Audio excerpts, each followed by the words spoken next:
1 से अधिक रहनी चाहिए परिवार में संख्या। अब वो 1.9 से कम हो गया है। कई समाज में आर्य समाज, धर्म जागरण विभाग, तरह तरह के लोग करते हैं, उनके साथ सहयोग करने के लिए अपने कार्यकर्ताओं का एक आरक्षण का लाभ होने वाले हिंदू अगर धर्म परिवर्तन करते हैं तो उन्हें आरक्षण का लाभ नहीं मिलना चाहिए।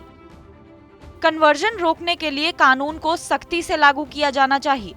ये बात आरएसएस के सर्व कार्यवाहक दत्तात्रेय होसबले ने एक प्रेस कॉन्फ्रेंस में कही।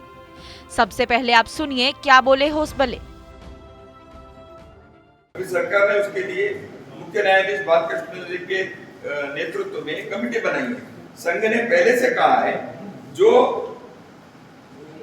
मतांतरित होते हैं उनको इस प्रकार के आरक्षण के जो भी सुविधा है वो नहीं मिलना चाहिए, ये पहले से हमने कहा है। अब सुप्रीम कोर्ट ने विषय के कारण विचार हुआ, रंगनाथ मिश्र जी के आयोग की संस्तुति थी, उस पर चर्चा करने के लिए बालकृष्ण जी के अध्यक्षता में समिति बनाई है। तो समिति की क्या रिपोर्ट आता है देखेंगे। दरअसल प्रयागराज में 16 से 19 अक्टूबर तक राष्ट्रीय स्वयंसेवक संघ की 4 दिन की अखिल भारतीय कार्यकारी मंडल की बैठक होनी थी। बैठक में जनसंख्या असंतुलन को लेकर चर्चा हुई। जनसंख्या असंतुलन को रोकने के लिए जनसंख्या नीति बनाने पर भी चर्चा हुई। बैठक के बाद दत्तात्रेय होसबले ने संघ प्रमुख मोहन भागवत की मौजूदगी में हुई बैठक के निर्णयों के बारे में जानकारी दी। होसबले ने कहा, संघ देश के हर जिले के एक गांव को मॉडल गांव के तौर पर लेगा। इन गांवों के सामाजिक आर्थिक विकास करने का संकल्प लिया गया है। जनसंख्या असंतुलन के बारे में सरसंघ चालक जी ने अपने विजयदशमी भाषण में उसे रखा था। उस दृष्टि से देश में जनसंख्या की संख्या ज्यादा हो गई थी, विस्फोट हो गया, यह चिंता होना एक स्वाभाविक है, क्योंकि अपने संसाधन कितने हैं, सभी लोगों के पेट भरना चाहिए, हाथों को काम देना चाहिए। यह नहीं कर सकते तो जनसंख्या बढ़ने से समस्या होगी। एक तरफ ये, लेकिन लोगों के जनसंख्या बढ़ने से इस देश की एक संपत्ति भी है। अब युवक इस देश में है, इसलिए हम बहुत गर्व से कहते हैं भारत युवकों का देश है, युवाओं का देश है। सरकार्यवाहक ने ये भी बताया कि संघ में 3000 से ऊपर पूर्णकालिक सदस्य एक साल में बढ़े हैं।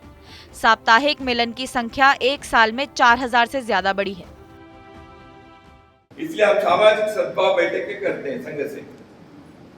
सभी जाति बिरादरी के लोगों को इकट्ठा करना, जिले के ब्लॉक के लेवल पर साधु संतों के कभी कर रहे थे। साधु संतों भी अलग अलग जाति बिरादरी के उनके अनुयायी हैं। ऐसे सामाजिक सद्भाव बैठकें हम करते हुए ये जो आपने कहा वैमनस्य, आपस में द्वेष दूरी, ये ना हो, उल्टा हम सहयोग कैसे कर सकते हैं। उदाहरण के लिए व्यसन मुक्ति करने हैं, ये केवल कानून करने से नहीं होगा।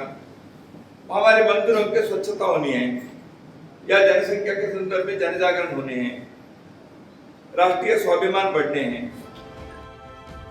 विहिप के प्रवक्ता ने भी कहा कि केंद्र सरकार को एक योजना बनानी चाहिए और ये सुनिश्चित करने के लिए एक सर्वेक्षण करना चाहिए कि SC/ST समुदाय के जिन लोगों ने ईसाई धर्म अपना लिया है उन्हें SC/ST श्रेणी के तहत आरक्षण का लाभ न मिले। आगे उन्होंने कहा कि ऐसे में कई मामले हैं जहां SC/ST समुदाय के लोगों ने ईसाई धर्म अपना लिया है, लेकिन दस्तावेजों के नाम और अन्य क्रेडेंशियल नहीं बदले और उसके आधार पर उन्हें आरक्षण का लाभ मिल रहा है।